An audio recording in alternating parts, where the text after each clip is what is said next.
Avant, on avait plus de dialogue que maintenant, on va nous dire bah, allez-y, verbalisez-moi, quoi. Allez-y, on ne discute pas. Et puis on le voit sur nos missions. On a beaucoup plus d'outrages à agents, de coups et blessures, de menaces de mort qu'on n'a pas connues.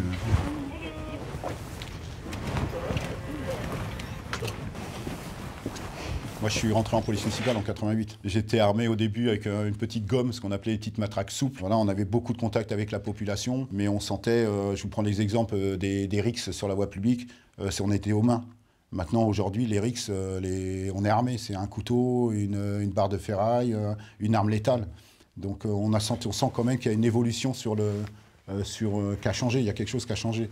Le comportement a changé. Depuis le Covid, on ressent quand même plus d'agressivité sur un contrôle, quand on contrôle un véhicule sur un stop qu'on n'avait pas avant. Avant, on avait plus de dialogue que maintenant, on va nous dire bah, allez-y, verbalisez-moi, quoi. Allez-y, on ne discute pas. Donc, voilà. Et puis on le voit sur nos missions. On a beaucoup plus d'outrages à agents, de coups et blessures, de menaces de mort qu'on n'a pas connues. Quand on part sur une intervention, je vous donne un exemple, c'est déjà arrivé sur certains secteurs, où un braquage à main armée, et puis la personne franchit le feu rouge devant le véhicule de police municipale. Vous allez faire votre travail d'interpeller le véhicule parce qu'il a franchi le feu rouge. Et là, on se rend compte que les individus sont armés dans le véhicule. Et ça peut être partout. Le danger, il est partout, sur n'importe quelle commune. On est quand même des cibles maintenant, des cibles importantes, et on est visé comme la police nationale ou la gendarmerie. Pour nous, tous les agents en tenue doivent être armés. Ça devrait être une obligation. Quand on a contact avec nos collègues sur d'autres communes qui sont intéressés pour venir sur Orgeval, à l'époque, on n'était pas armés. Ils me demandaient, la première question, c'est est-ce que vous êtes armés à Orgeval? Si on disait non, et ben on allait voir ailleurs. Ça a été un gros sujet, Alors bon, il y a certains agents qui étaient équipés de tonfa, matraques télescopiques et de bombes lacrymogènes. Après, ça a joué sur nos missions du coup, parce qu'il y a eu certaines missions où on refusait d'intervenir parce qu'on n'avait pas d'armes à la ceinture. Donc on appelait soit la gendarmerie ou des effectifs disponibles pour faire l'intervention. On est souvent les premiers sur les lieux, donc il faut qu'on puisse répondre face à la personne qu'on va avoir, face à quelqu'un d'agressif, quelqu'un d'armé. On ne peut pas attendre forcément les renforts de la gendarmerie nationale en fait. Donc une matraque télescopique qui se déplie en fait. Voilà. Donc, ce mouvement-là, je ne vais pas le faire. Mais... Et là maintenant vous avez l'arme létale, donc on ne va pas vous la sortir, mais vous avez une arme létale qui est là sur nous. Nous portons le Glock 17 avec pistolet semi-automatique. Voilà, pistolet. Du coup, on a une formation de combien de jours? 7 jours, 45 voilà. heures. On a un certain nombre de cartouches à tirer. Et après, on doit avoir deux tirs obligatoires. Dans plus le suivi psychologique. Voilà, ouais. Oui. Plus médecin agréé, préfecture. Ça les rassure de voir des policiers aussi municipaux? Ah bah oui, bien sûr que ça les rassure. Et puis il y avait une demande qui était faite quand même il y a certaines personnes qui nous le disaient, mais je ne comprends pas que vous n'êtes pas armés avec tous les médias, tout ce qui se passe actuellement. Oui, bien sûr que ça les rassure. Allez, bon.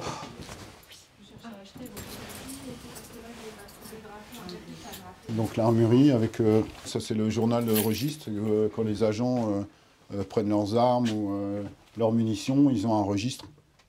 Voilà, qui est obligatoire. Après, vous avez 2 coffres par agent, parce qu'on est obligé de séparer l'arme et puis les munitions. Si jamais ils n'ont pas fait l'enregistrement du retour de leur arme, j'ai une alarme qui sonne et moi je reçois tout de suite un appel en me disant que l'arme n'est pas rentrée. Elle doit rentrer après fin de service, elle rentre. La zone froide. La zone froide, c'est là où on fait notre chargement d'armes. Tout ça, c'est des murs blindés. Même celui-ci, il est protégé blindé. C'est-à-dire que le policier, quand il va faire sa manipulation, s'il y a un coup qui part, il ne traversera pas le mur pour toucher un collègue qui est en munitions, qui est en chargement de munitions. Ça, c'est le règlement général. Ça, on doit le connaître par cœur. C'est une obligation. C'est pas rien d'armer les policiers. Hein. C'est qu'il y a des gens dans leur tête, une arme, c'est pour tuer, c'est dangereux. Mais non, c'est une sécurité. De nous protéger nous, mais protéger aussi les personnes et leurs biens. Il y a une réflexion à se faire. Hein. Nous, on prend l'exemple de Samuel Paty. C'est l'exemple. Si la police municipale était armée, il serait encore là. Hein. Donc voilà, c'est les premiers qui s'y arrivent sur les lieux, c'est la police municipale. On a l'exemple de Grenoble, c'est incroyable de voir ça encore, quoi. Grenoble, tout ce qui se passe à Grenoble. Quoi. Mais ça, c'est des choses que nous, on n'arrive pas à comprendre. Quoi. Comment on peut envoyer des policiers sans armes dans des missions alors que ça lance de la grenade et ça tire à la Kalachnikov dans les rues. Ça fait pratique pour le